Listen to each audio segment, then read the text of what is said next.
بسم الله الرحمن الرحيم.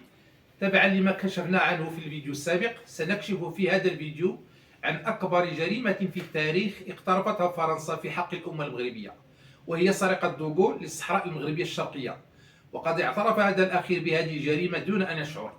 وسياق ذلك هو أنه بفعل توالي هزائم الجيش الفرنسي أمام المقاومة المغربية، وتبعا لمخرجات مؤتمر أنفا الذي ألح فيه الرئيس الأمريكي روزفلت على استقلال المغرب، استسلم دوغول واقترح على محمد الخامس أمرين: أولا استقلال المغرب بصحرائه الشرقية مقابل استغلال ثرواته في الصحراء بشكل مشترك مع فرنسا. ثانيا أن يتخلى عن الجزائر باعتبارها أرضا مغربية، فرفض الملك فكرة الاستغلال المشترك والتخلي عن الجزائر، وقبل باستقلال جزء من أرضه سنة 1956، ثم بدأ يطالب بتحرير باقي أراضيه، مؤكدا على ذلك خلال زيارته لمحامي الغزلان.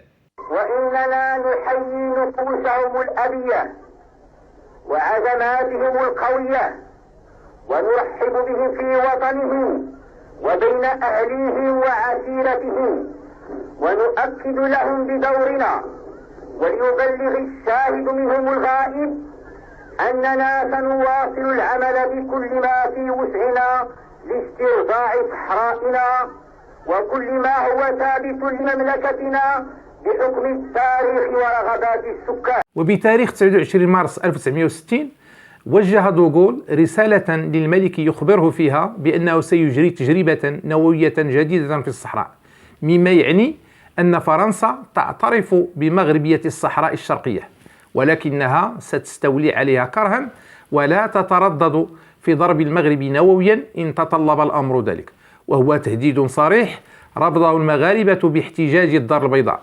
ورد عليه الملك يوم 19 أبريل 1960 برسالة رفض لإجراء هذه التجارب التي بلغت 17 تجربة نووية على أرض مغربية، قبل أن يحتج عليه رسميا في الأمم المتحدة. بعد ذلك أقسم الملك على أن يحرر الجزائر بلده الثاني من الفرنسيين، ثم بدأ يجتمع مع قادة جبهة التحرير، فاتفقوا على الاندماج ضمن السيادة المغربية على أن يتم ذلك طبقا لأربعة أمور. أولا، مبايعة الملك محمد الخامس على السمع والطاعة في السراء والضراء. كان لابد للمغرب من التفتح على العالم الخارجي، وكان من الطبيعي أن يهتم بمشاكل المنطقة، خصوصا مساندة كفاح الشعب الجزائري الشقيق من أجل الاستقلال. وفي هذا الإطار تدخل الزيارات المتكررة لأعضاء الحكومة المؤقتة الجزائرية، وعلى رأسهم السيد فرحات عباس. ثانيا، الاعتراف بمغربية الصحراء الشرقية، وقد تحقق ذلك باتفاق 6 يوليو 1961. ثالثا، مطالبة المغرب باستقلال الجزائر وحدتها الوطنية. ويؤلمنا ألما شديدا أن تجري في أرض جاراتنا الجزائر الشقيقة معارك يتسع نطاقها يوما بعد يوم، وما أشد رغبتنا في أن تباشر مفاوضات بين جميع من يهمهم الأمر بتسوية النزاع القائم، تسوية تتفق وميثاق الأمم المتحدة الذي يعترف للشعوب بحق تقرير مصيرها. Je déplore à nouveau l'absence de l'Algérie combattante, dont le courage et la maturité politique obtiendront, j'en suis sûr, avec les pays épris de liberté et de notre organisation, l'indépendance prochaine. والاستقلال هنا يعني استقلالها عن فرنسا، والوحدة الوطنية تعني وحدة المغرب الأقصى والمغرب الأوسط.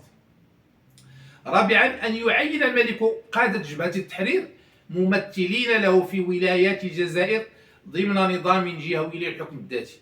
لكن أحمد بن بلة وهوار بومدين أخبر دوغول بما وقع، فأدرك دوغول أن محمد الخامس يخطط لاسترجاع المغرب الأوسط وإعادة مجد الإمبراطورية المغربية، وهو ما اعتبره تهديدا جديدا لفرنسا الصليبية، فأقسم على الصليب بأن يمزق المغرب.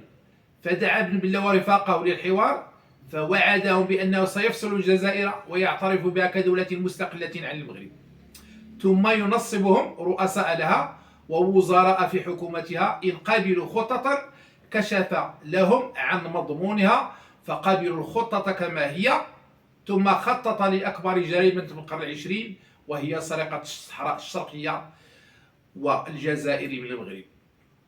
وفي ندوة صحفية يوم 5 شتنبر 1961 كشف دوغول عن أسباب تخطيطه لارتكاب هذه الجريمة بقوله: La situation actuelle en Algérie ne peut pas durer toujours.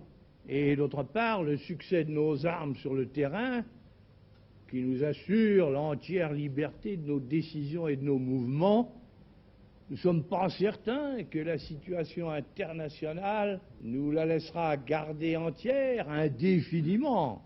C'est pourquoi, dans l'hypothèse que je dis, nous serions amenés à regrouper dans une région déterminée.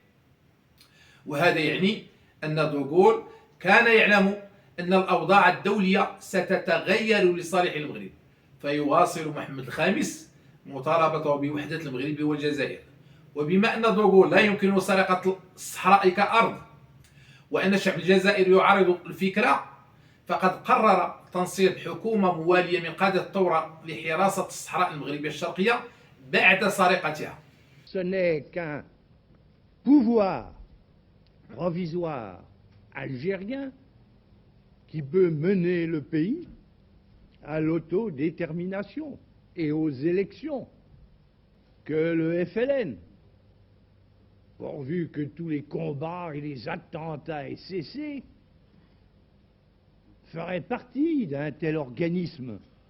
Faute que cela puisse se faire, il n'y a pas d'autre source concevable. وخلال الندوة الصحفية المذكورة كشف دوغول عن نيته الإجرامية بأسلوب النفي والإثبات. La réalité, c'est que il n'y a pas un seul Algérien, je le sais, qui ne pense que le Sahara doit faire partie de l'Algérie et qu'il n'y aurait pas un seul gouvernement algérien, quelle que soit son orientation par rapport à la France, qui ne doivent revendiquer sans relâche la souveraineté algérienne sur le Sahara. وذلك لإثبات أن الصحراء المغربية ستصبح جزائرية، وهو أسلوب بلاغي خطير يعرف بأسلوب القصر والاختصاص، أي أنه مقصور على صاحبه دون غيره. وهكذا فإن قول دوغول ليس هناك جزائري واحد يظن أن الصحراء غير جزائرية معناه أنه لا يوجد في قادة التحرير بقيادة أحمد بن بلة وهو ربومديان من يرفض فكرة سرقة الصحراء، وأنهم أكدوا له أنه بعد توقيع اتفاقية إيفيان واعتراف فرنسا باستقلال الجزائر عن المغرب، فإن الحكومات الجزائرية كيفما كانت علاقتها بفرنسا ستلتزم حرفيا بوصية دوغول، وهي أن الصحراء المغربية الشرقية أرض جزائرية.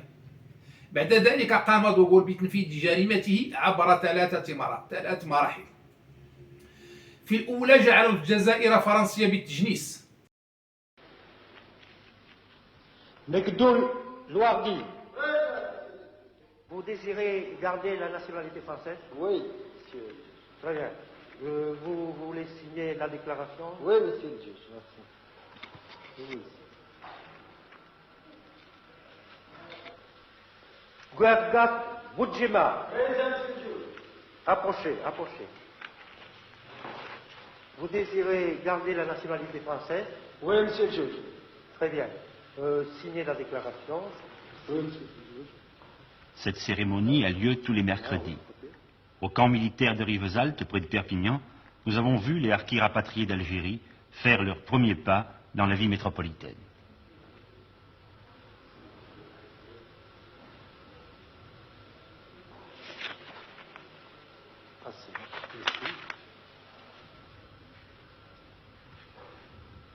C'est long, 2 signatures. Parfois, monsieur le juge s'impatiente un peu. Vous l'avez vu. Voici le récépissé de la déclaration que vous venez de souscrire. Ne me perdez pas. Dès que votre femme est là. Ah, approchez, madame. Guergat et Boudjema. Approchez. Vous désirez garder la nationalité française, madame? Oui, monsieur. Bon, tenez, je vais vous délivrer le récépissé de la déclaration que vous savez signer. Vous savez signer? Tu connais pas. Hein? Tu connais pas. Non, je ne sais pas. Bon, ça ne fait rien. Voici le récépissé de la déclaration, madame. Voilà. Vous pouvez vous retirer, monsieur. Je vous remercie. Vous pouvez partir. Aoucha! C'est fini. L'arbitre, c'est fini, c'est fini. Est-ce que vous désirez garder la nationalité française? Oui, monsieur le juge. Oui, monsieur le juge. Oui, monsieur le juge. Oui, monsieur le juge. Et votre femme? Voulez-vous lui? Oui, monsieur le juge. Alors ça y est, vous êtes... Je suis français. Vous êtes français. Oui. Votre femme aussi. Moi et ma femme. Est-ce que ça veut dire que vous ne vous sentez plus algérien? Non, non, non, non, pas du tout. Plus du tout. Non. Je sens bien que je suis français pour le moment. Français. Et vous pensez que vous ne regretterez jamais l'Algérie? Jamais, jamais, jamais. Jamais. C'est votre pays natal pourtant. Oui. J'en avais marre, j'en avais jusqu'ici, l'Algérie. Alors maintenant, je pense plus à l'Algérie. Fini. ثم أنهى هذه المرحلة بقوله: La France considère que dans toute l'Algérie, il n'y a qu'une seule catégorie d'habitants.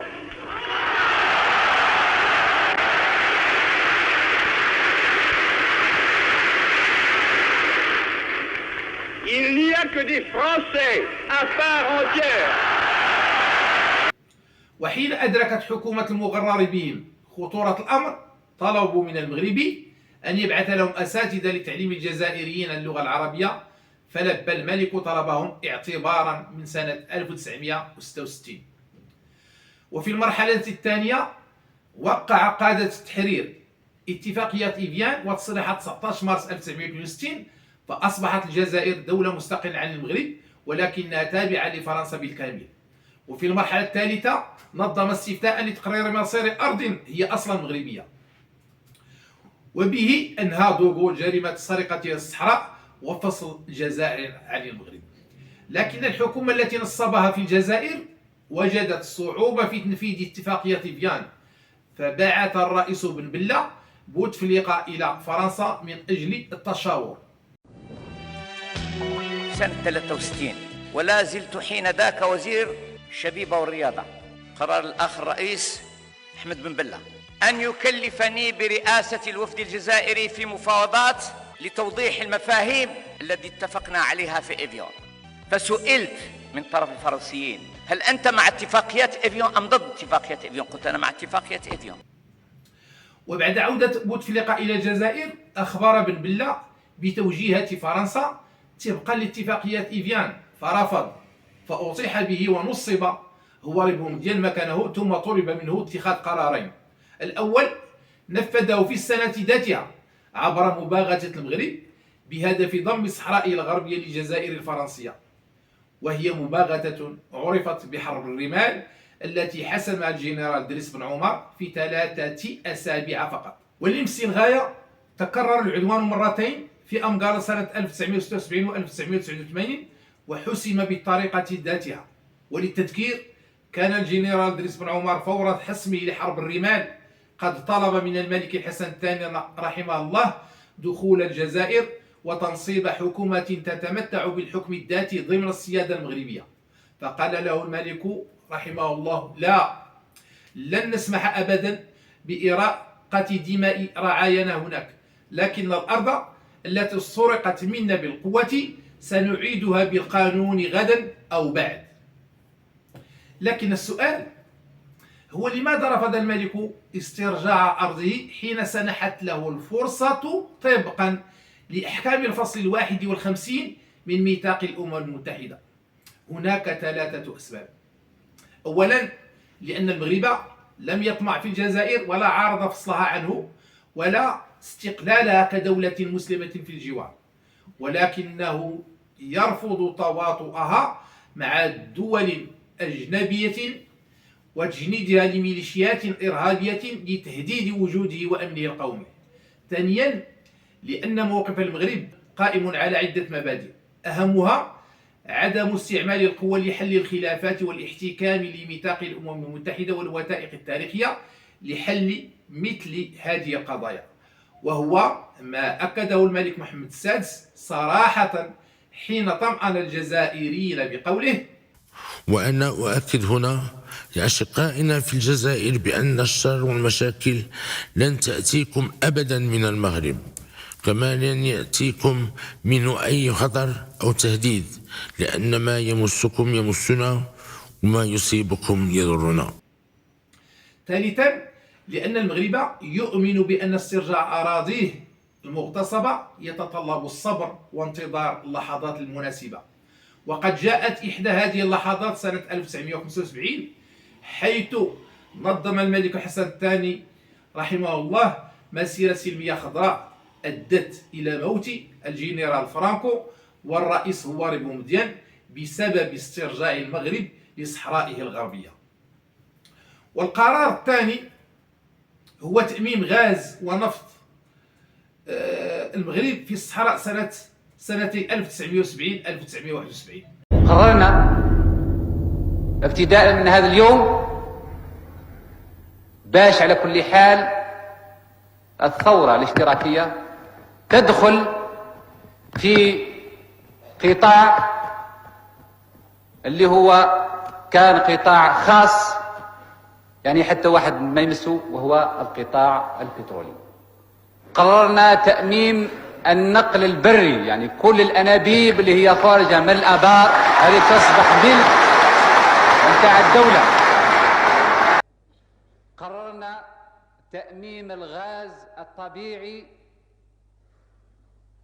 الموجود في الصحراء. ورغم خطورة هذه الاعتداءات فإن المغرب يؤمن بأن عدوه الحقيقي ليس الجزائر. L'adversaire véritable n'est pas lui que nous combattons. L'adversaire véritable n'est pas le président Chadli ou l'ANP. Ce sont des moyens logistiques qui sont mis à disposition du Polisario. Ce ne sont pas les dollars de Kadhafi qui apportent l'armement quand on veut et comme on veut. Nous sommes en train de nous battre pour défendre une fenêtre africaine et pour défendre une région d'une certaine idéologie. Et il est inimaginable que le Maroc puisse à la fois faire la jonction par le tunnel de Gibraltar entre l'Europe et l'Afrique et à la fois accepter d'être colonisé intellectuellement et politiquement. Nous pouvons être le carrefour, nous ne pouvons être le trait d'union entre l'Orient, l'Occident, le Nord et le Sud que si nous restons marocains, authentiquement marocains, c'est-à-dire libres et aimant vivre en liberté. فالخصم الحقيقي هو فرنسا، لأنها هي من استعمر المغرب، وهي من فصل الجزائر واعترف باستقلالها عن المغرب، وبالتالي فإن الصحراء المغربية الشرقية تعتبر قضية استعمار فرنسي يجب تصفيتها بالتفاوض المباشر بين المغرب وفرنسا، لأن استفتاء يوليوز 1962 يعتبر وسيلة استعمارية سرقت بها فرنسا جزءا من شعب المغرب وأرضه، ثم أخفت هذا المسروق لدى حكومة عسكرية موالية لها يرأسها حاليا عبد المجيد تبون تحت إشراف سعيد شنقريحة. إذن ما العمل؟ بما أن دعوة الجزائر لأي حوار بشأن الصحراء يعتبر مضيعا للوقت، لأنها مجرد حارس مأجور للصحراء طبقا لأحكام اتفاقية فيان، وبما أن جريمة سرقة الصحراء المغربية الشرقية لم تسقط ولن تسقط بالتقادم، وأنه من حق المغرب تحريكها في أي لحظة أو في اللحظة المناسبة، وبما أن هذه اللحظة قد حانت فإن استغلالها من المحتمل أن يتم عبر مرحلتين. أولا، إحالة القضية على محكمة العدل الدولية.